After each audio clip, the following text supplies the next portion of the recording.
Saturday, May 3rd. Holy crap. This is Mr. Not Advice and Weekend Update. Of course, this is for entertainment purposes only, obviously. If we take a look at the overall market this week, we had strong moves up in the indexes. One thing I want to point out here, this is a fractal. If you look at the green line, this is what happened in 2020 um, from this point. Um, Market went up 40%. The dark blue line is what happened in 2008, and the market went down 40% from this level. So a couple things, fractals, yeah. Generally speaking, I'm not a believer in fractals when it comes to daily stock price movements. I think fractals are very good for smaller time frames, much smaller time frames. Um, Looking at what I think will happen, I think we're actually going to go higher here. Overnight, we got news from China's Ministry of Commerce. They said that these are their exact quotes. As the U.S. has recently reached out through relevant channels multiple times, expressing a desire to engage in talks with China over tariff issues, China is currently assessing the situation. Saying one thing while doing another, or even attempting to use talks as a cover for coercion and blackmail, will not work with China. China's screwed. They are in a lot of trouble. Xi is he hasn't yet, but he's getting fairly close with over 1,800 factories closed down. He is getting close. Rumors are also out of China that the head of the PLA, People's Liberation Army, um, it is not a Xi what would you call it, ally. So whether that's, one of the hard things is any news coming out of China is very, very difficult to gauge whether it's true or not or accurate. One of the things that I did see that was accurate that was gives you a good idea how China acts in these situations is they have been quietly, I think they're up to 40% of the tariffs they have quietly removed. The US has done the same quietly. So behind the scenes, there are both sides are, let's call it, giving in to some degree. But ultimately, even with that, China is still in a tremendous amount of pain. I think it's in 2 months, China's factories would start working towards Christmas. So if they're still shut down or if other countries have made deals, then I think that they probably are very concerned they're going to miss the Christmas season, and the damage to their industrial manufacturing base will be a lot longer than just a couple months. So looking at let's take a look at the overall market. I think from a tariff standpoint, by the way, that India, Japan, South Korea, um, I think one of those three, and I think it'll be India, will be the first deal that's signed. Um, let's switch to a chart because I want to show you something. Here's what I think is going to happen with the overall market. 1 second here. Okay, so we had the S&P 500 fire up, right? We've got the 200-day moving average right above us. Okay, we've got this point of resistance also right above us here at 576. This is on the SPY. Okay, we broke here, we got long down here, and we have already scaled on. We got synthetically long via UPRO. We've already scaled. I'm already down the runners, I believe. But what I think is going to happen is we are going to bust through here, okay, and this is going to drag a break through the 200 is going to drag more people into the market, primarily CTAs and hedge funds. And that in itself will push us up towards a new high. We make a new high and then the reversal happens. So that's what I think. And the reason why, look, I'm guessing, but it would make sense to me that this is not a rally that people are participating in.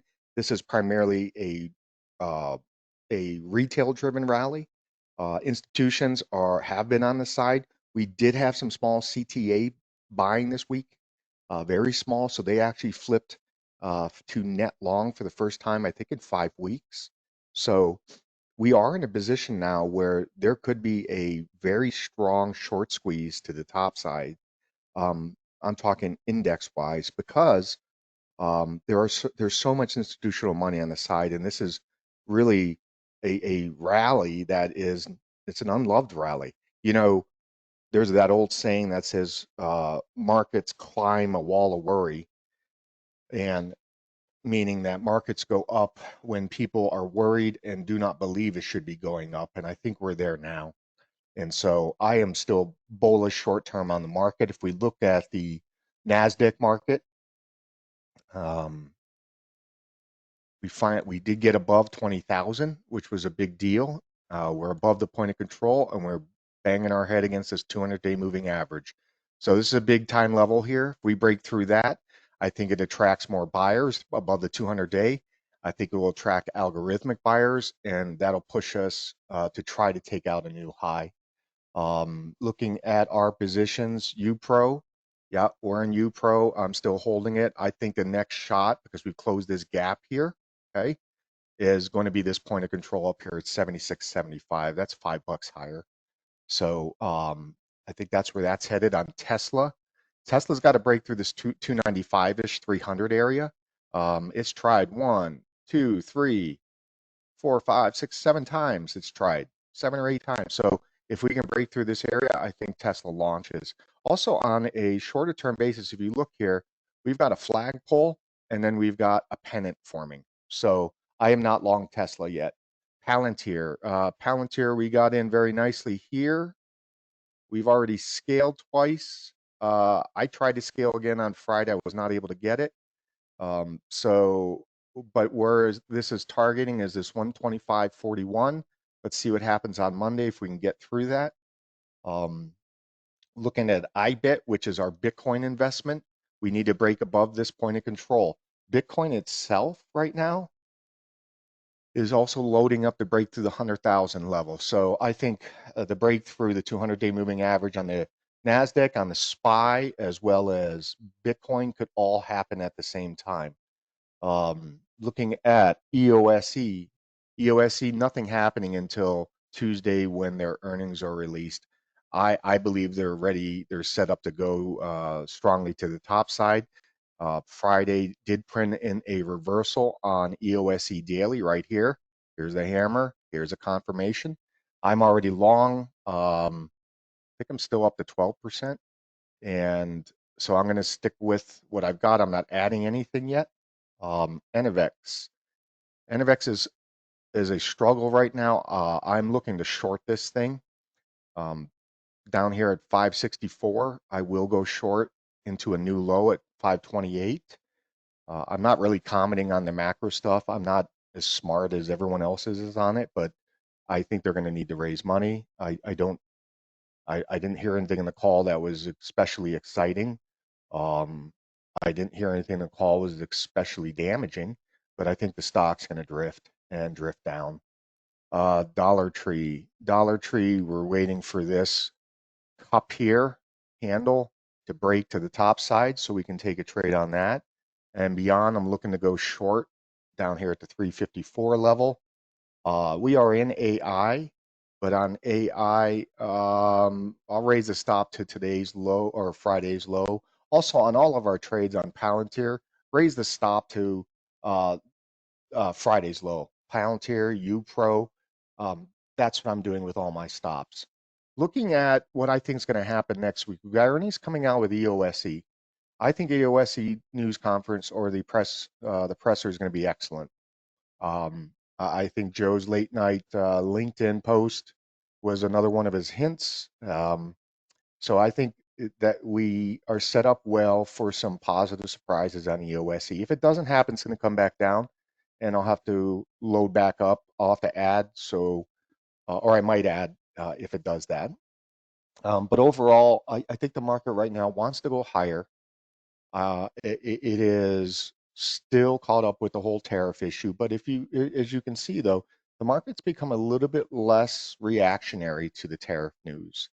Um, I think that I would encourage you. I did a podcast last week about China tariffs and Trump. I'd give it a listen. It lays out what I think is going on and where I think we're headed. In addition, I think that I'd say the next quarter, we could see the market really move higher on a combination really just of a change in sentiment and some tariff deals getting completed and signed. So looking forward, I'll say this to my Fight Club and VIPs and VIP trial members. Last week we had 3 trades. Usually we average 3 to 6 a week.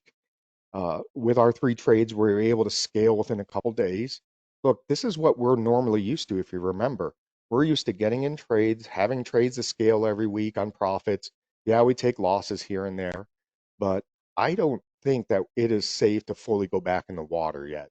I am tentatively looking at longs because that's the direction of the market, knowing full well that we could get just smashed if the wrong tweet comes out, but or if China says something, but we have to trade the market, and right now the market's trending upwards. It doesn't matter whether we like it or not. So I'll continue to look for both sides, long and short opportunities. But I did want to make a comment about just how last week finally for me started to feel like more of a normal week. So I wanted to thank all you VIPs, Fight Club, and trial VIPs that have stuck with this over the last 4 months where we've had very little trades.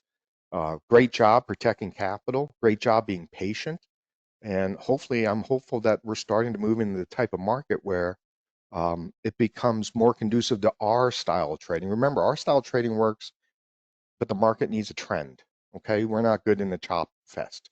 So I also have an update for you for Fight Club members this week on the website.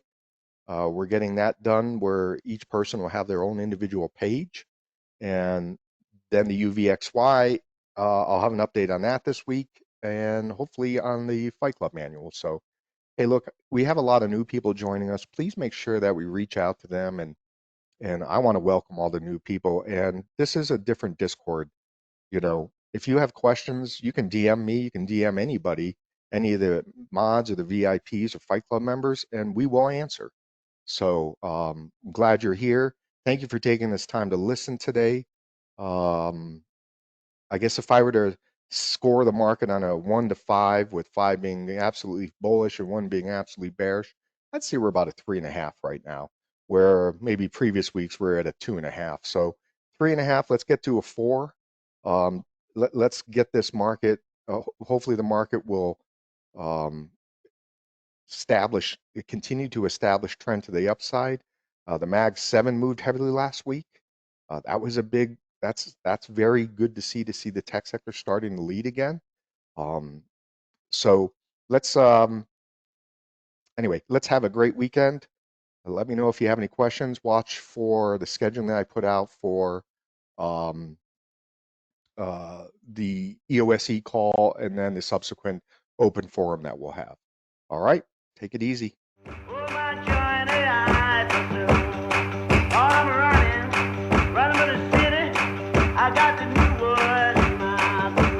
They ain't got no muscle, no hustle, no backbone. I stand alone, not tripping, just saying I'm different. Ain't hanging on to the coattails of the next man.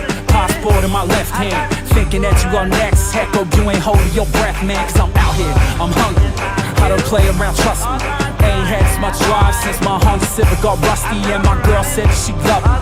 It's funny, just thinking back, study hard for that 9 to 5 like I thought that should be built, but that it was dreaming, still dreaming. Spotlight on me like Willie Beamen.